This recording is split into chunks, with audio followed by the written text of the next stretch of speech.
বং রাজনীতি চ্যানেলে আপনাদের প্রত্যেককে জানাই স্বাগত।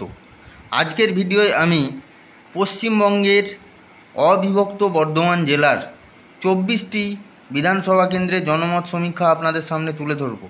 ভিডিওটি অবশ্যই শুরু থেকে শেষ পর্যন্ত দেখবেন। অবিভক্ত বর্ধমানে মোট বিধানসভা 24টি, লোকসভা 3টি, মোট ভোটার 64 লক্ষ এবং এসসি আছে 25%, এসটি 5 এবং মাইনরিটি 23%। আমরা 1500 ভোটারকে নিয়ে জনমত সমীক্ষাটি চালিয়েছি।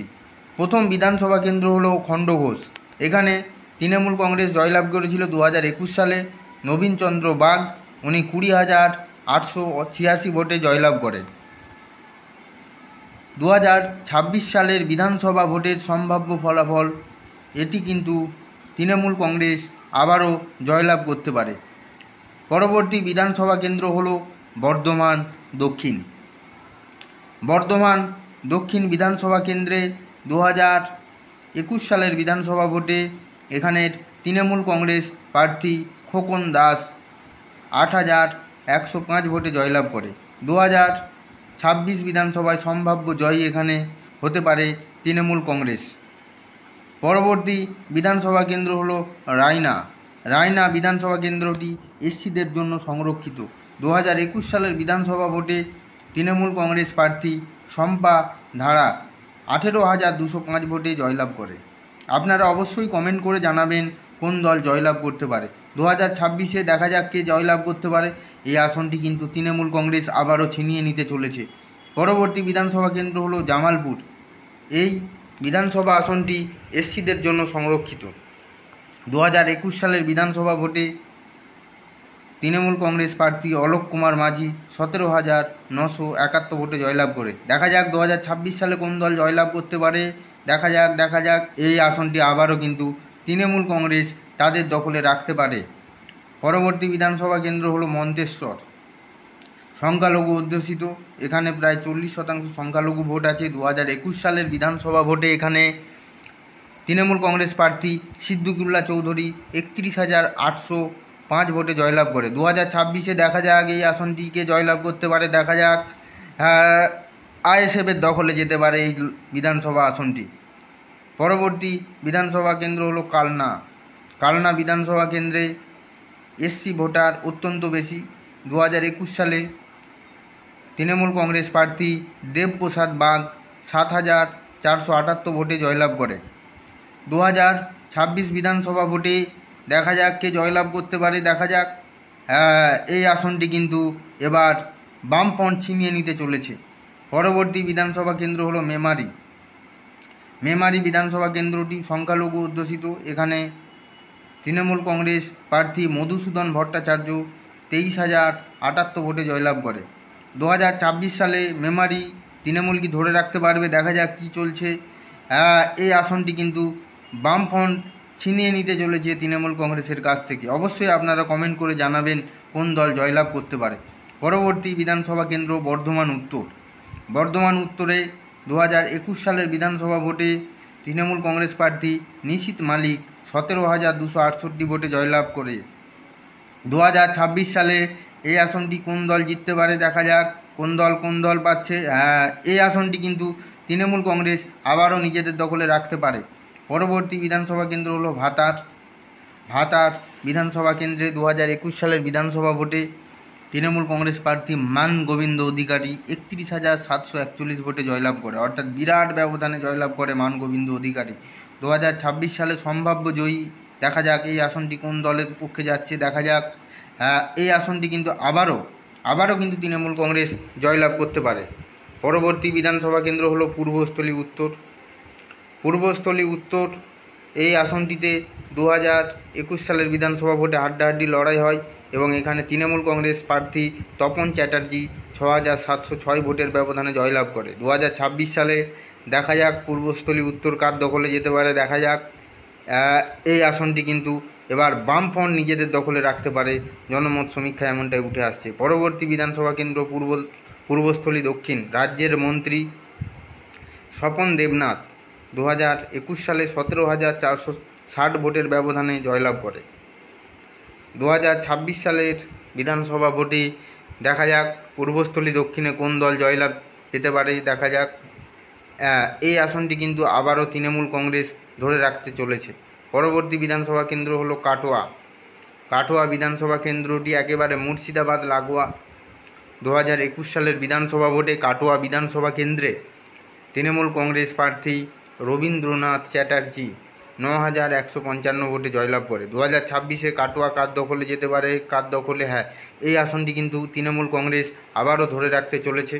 পরবর্তী বিধানসভা কেন্দ্র হলো কেতুগ্রাম। এই আসনটি সংখ্যালঘু অধ্যুষিত এবং 2021 সালের বিধানসভা ভোটে তৃণমূল কংগ্রেস প্রার্থী শেখ শাহজাহান 12,883 ভোটের ব্যবধানে জয়লাভ করে। 2026 সালে এখানে কোন দল জয়লাভ করতে পারে দেখা যাক, কোন দল পাচ্ছে এটি। হ্যাঁ, এটি কিন্তু বামফ্রন্ট ছিনিয়ে নিতে পারে। পরবর্তী বিধানসভা কেন্দ্র হলো মঙ্গলকোট। মঙ্গলকোট বিধানসভা কেন্দ্রে 2021 সালের বিধানসভা ভোটে তৃণমূল কংগ্রেস প্রার্থী অপূর্ব চৌধুরী 22,337 ভোটের ব্যবধানে জয়লাভ করে। 2026 সালে মঙ্গলকোট কোন দলের পক্ষে যাচ্ছে দেখা যাক। এই আসনটি কিন্তু, হ্যাঁ, তৃণমূল কংগ্রেস আবারও নিজেদের দখলে রাখতে চলেছে। পরবর্তী বিধানসভা কেন্দ্র হলো আউসগ্রাম। আউসগ্রাম বিধানসভা কেন্দ্রে 2021 সালের বিধানসভা ভোটে তৃণমূল কংগ্রেস প্রার্থী অধীরানন্দ ঘোষ 11,815 ভোটে জয়লাভ করে। 2026 সালের বিধানসভা ভোটে সম্ভাব্য জয়ী দেখা যাক, কে জিততে চলেছে দেখা যাক।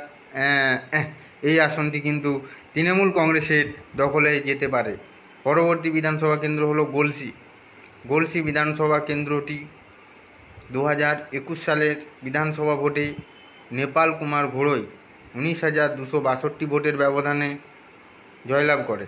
2026 সালের বিধানসভা ভোটে গলসি বিধানসভা আসনটি দেখা যাক কোন দলের পক্ষে যেতে পারে। হ্যাঁ, এই আসনটি আবারও তৃণমূল কংগ্রেসের পক্ষে যেতে পারে।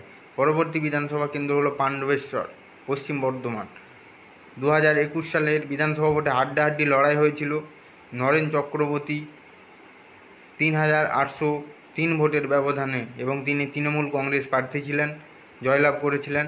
2026 সালে পাণ্ডবেশ্বর বিধানসভা কেন্দ্রে কোন দল জয়লাভ করতে পারে, আবারও কিন্তু তৃণমূল কংগ্রেস এই আসনটি ধরে রাখতে চলেছে। পরবর্তী বিধানসভা কেন্দ্র হলো দুর্গাপুর পূর্ব। দুর্গাপুর পূর্ব বিধানসভা কেন্দ্রে হাড্ডাহাড্ডি লড়াই হয়েছিল 2021 সালে, প্রচণ্ড হাড্ডাহাড্ডি। প্রদীপ কুমার মজুমদার তৃণমূল কংগ্রেস প্রার্থী 3,746 ভোটের ব্যবধানে জয়লাভ করে। 2026 সালে দেখা যাক কী হতে চলেছে এই আসনটি। তৃণমূল কংগ্রেস আবারও কিন্তু ধরে রাখতে পারে, জনমত সমীক্ষা এমনটাই উঠে আসছে।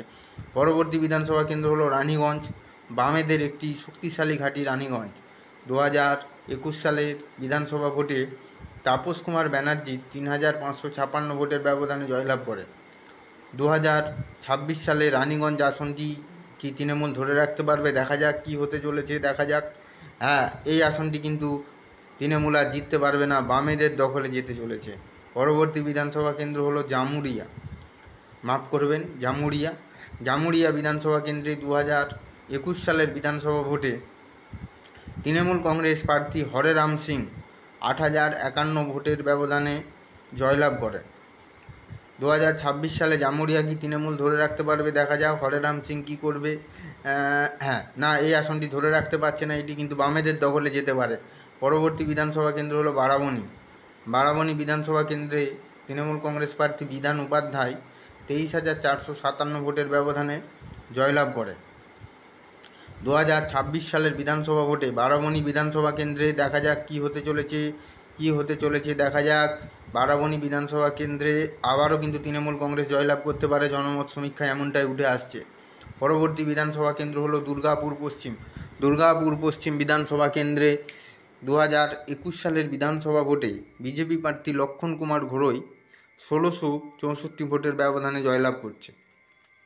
2026 সালে কি বিজেপি ধরে রাখতে পারবে নাকি টিএমসি ছিনিয়ে নিতে পারে দেখা যাক কী হতে চলেছে 2026-এ। হ্যাঁ, বিজেপি কিন্তু এটি ধরে রাখতে চলেছে, জয়লাভ করতে পারে। পরবর্তী বিধানসভা কেন্দ্র হলো আসানসোল দক্ষিণ। 2021 সালের বিধানসভা ভোটে বিজয়ী হয়েছিলেন বিজেপি প্রার্থী অগ্নিমিত্রা পল 4,487 ভোটের ব্যবধানে। 2026 সালে আসানসোল দক্ষিণ কি ধরে রাখতে পারবে? জনমত সমীক্ষা কি বলছে? বিজেপি কি জিততে পারবে?